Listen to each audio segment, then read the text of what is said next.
ስለዚህ እሱ ይናፋረቅ እንጂ እሱ ያልቅስ እንጂ አንቺ ለምን ታለቅሻለሽ? ጥሩ ልብ ያላችሁ ሰዎች በነገራችን ላይ እናንተ አትራፊ ናችሁ።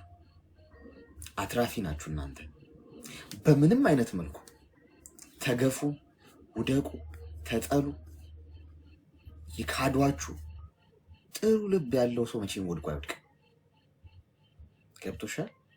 ስለዚህ ከዛሬ ጀምሮ ህግ 1 ለዚህ ወንድ አታለቅሽም።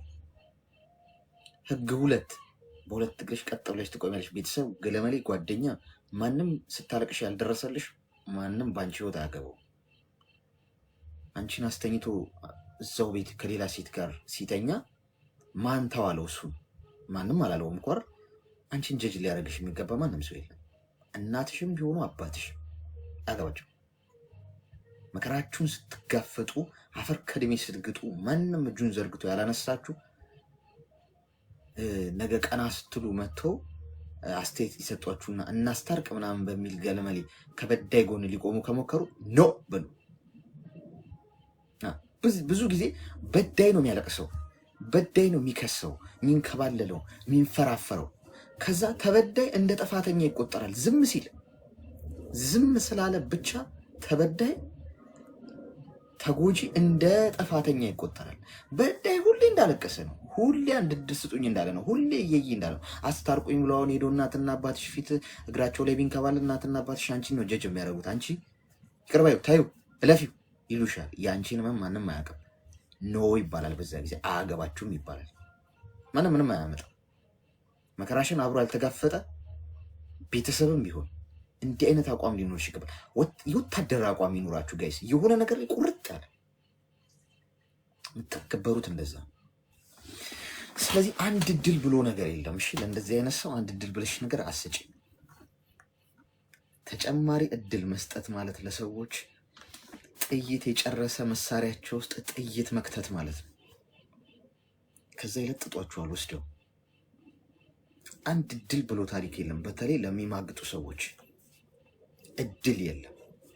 አንዴ ያላቸውን እድል ተጠቅመውበታል። ይሄ ብርጭቆ አውድቆ ተሰበረበት ምናምን ገለመሌ፣ ሰነፍ ነው፣ ስራ አይሰራም፣ ደካማ ነው፣ እንደዚህ ነው፣ እሱ ችግር የለው።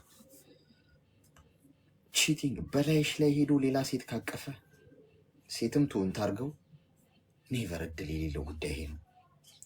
ይሄን ተዋጠላችሁም አልተወጠላችሁም ወደዳችሁም ጠላችሁም የምትጋቱት ሀቅ ነው። እንዲህ ከጉሮሯችሁ የሚወርድ ላይወርድም ይችላል። እውነት ለነገሩ ከጉሮሮ አይወርድም። እንዳሰጪ እድል ከዚህ ሰው 40 ክንድ ነው መራቅ ያለብሽ። 3ኛ የሚደበድብሽ ወንድ ነው። ነውር ነው። ሴት ልጅ አትመታ። ከቻልክ ቁጭ ብለህ ትመክራታለህ ወይም ተጨቃጨቃት፣ ችግር የለውም።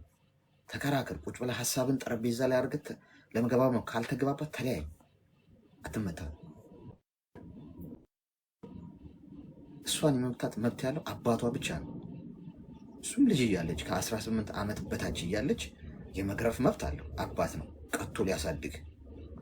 አንተ ባሏ ነህ። መብታችሁ እኩል ነው። ቤት ውስጥ ትዳሩ የጋራ። አንተ መቺ እሷ ተመቺ። ምን ስለሆንክ ነው የምትመታት? እየተመታችሁ የምትቀጥሉ ሴቶች አላችሁ። ነገ ከነገ ወዲያ ይቀየራል በሚል አይቀየርም። የሚማታ ወንድ ገዳይሽ ነው የሚሆነው። ላረጋግጥላችሁ፣ ቲክቶክ ላይ፣ ዩቲዩብ ላይ፣ ፌስቡክ ላይ በተለያዩ ሚዲያዎች እስከዛሬ በባሎቻቸው የተገደሉ በፍቅረኞቻቸው ህይወታቸው የጠፋ ሴቶች ሰምታችሁ አታውቁም? ሰምታችሁ ታውቃላችሁ አይደል? ቀላል ፕሩፍ ላረጋግጥላችሁ። በፍቅረኛ ዋይ የሴት ልጅ ጥቃት እንደው ወንዱ አይ ዘንድሮ ወንድ ምናምን ይባላል። አሲድ ተደፋባቸው ሲባል አልሰማችሁም? አይኗ ጠፋ፣ ጥርሷ ረገፈ፣ አካሏ ጎደለ፣ እጇን ቆረጠው ምናምን እንዲያረገው ዘገነኒ ምናምን ብለን ነው የምንሰማው። ምን ተሰጣቸው? ፍትህ የትም ይሁን የት ከተቀደምሽ ተቀደምሽ። እኔ እናት ኢቭን ቢታሰር ምንም ፋይዳ የለውም። ያን ካረገሽ በኋላ ሳይቃጠል በቀጠል ጥፊ ሲሰነዝር ለቀሽ ውጭ ከቤት እንዳትኖሪ አብረሽ። ሴት ልጅ ብትኖረኝ እንዲህ ብዬ ነው መመክራት ሳሳድጋት። ፍቅረኛ ተብየው እጅ የማንሳት መብት የለውም። ባልም ተብየው በዛሬ ጊዜ ጭንቅላት ኖሮ ቁጭ ብለ ስማርትሊ በጭንቅላት ነው የምትነጋገረውና የምታሸንፈው። እንደውም በጣም ብዙ አፉን የሚከፍት ሰው ወይም ለማውራት የሚሳደብ ምናምን ክፉ ቃል የሚወጣው ሰው በጣም ይረክሳል። ጠረጴዛ ላይ ቁጭ ብለህ ደህና ሀሳብ ከሌለህና በጭንቅላት ማይንድ ጌም ማሸነፍ ካልቻልክ ጊዜው ራሱ በጣም እንደተዋረድክ ነው የሚያሳይ። በዚህ ጊዜ ምት ዱላ ማን ስለሆነ ነው የሚመታሽ? አንቺ አባትሽ ነው? ያኔ ነው ለቀሽ መውጣት የነበረብሽ። ይሄ ሁሉ ነገር ሲደማመር ይሄ ሰው ብቻውን ምድር ላይ አንቺና እሱ ብቻ ብትቀሩ ባልሽ ሊሆን አይችልም። አለቀ። ማልቀስ የለብሽም ከዛሬ ቀን ጀምሮ። እሺ፣ የመጀመሪያ የምታደርጊው ነገር እሱን የማትሰሚበትና ማታይበት ሚዩት አድርጊ።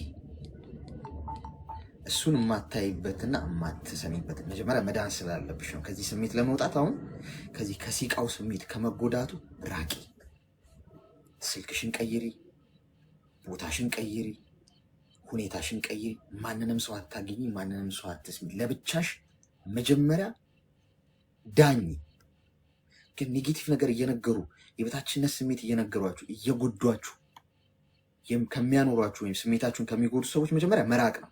ከፈንጂ ወረዳ መራቅ። ከዛ ትድኛለሽ። ጸሎት አድርጊ፣ ስሜትሽን ቀይሪው። ገብቶሻል?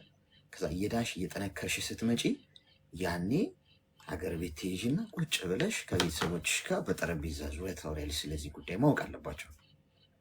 ያው ቢያውቁም ባያውቁም ለውጥ አያመጣም፣ ግን ማወቅ አለባቸው አንቺን እንዳይጫኑሽ። ከዛ ወስነሽ ይህን ሰውዬ ከህይወትሽ አስወጪው። ካገኘው ሴት ነው በሽታ ነው የሚያመጣብሽ። ያገኘው ወንድ ሁሉ የማያልፈው ወንድ ማለት ያገኛት ሴት በሙሉ ሴት ትሁን እንጂ አታመልጠው። አብሯት መተኛት አለበት። በቃ በሽታ ነው። እሺ እኔ ናት። ስለዚህ ማልቀስ የለም። ከዛሬ ጀምሮ ጠንካራ ሆነሽ በራስሽ እግር በሁለት እግርሽ ቆሜ። እሺ እቺ ምድር ለልፍስፍስ ሰዎች ቦታ የላት። ተግባባን?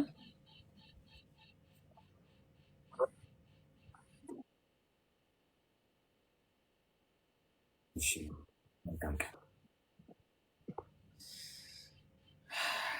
አስቸጋሪ ነው። ድምፅ ይሰማል?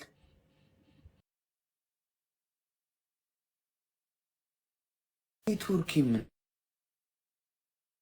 ምንድን ነው ጋይስ? አለው ቢጫ፣ ግሪን፣ ሬድ ምናምን ያበራብኛል። ያው ደግሞ ሬድ በራ።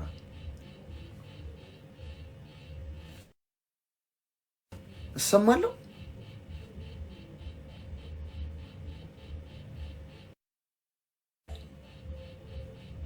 ጉድፈላ። እስቲ እናስገባና ከስራ ግን ኔትወርኬ ቀይ አብርቷል። ኔትወርኬ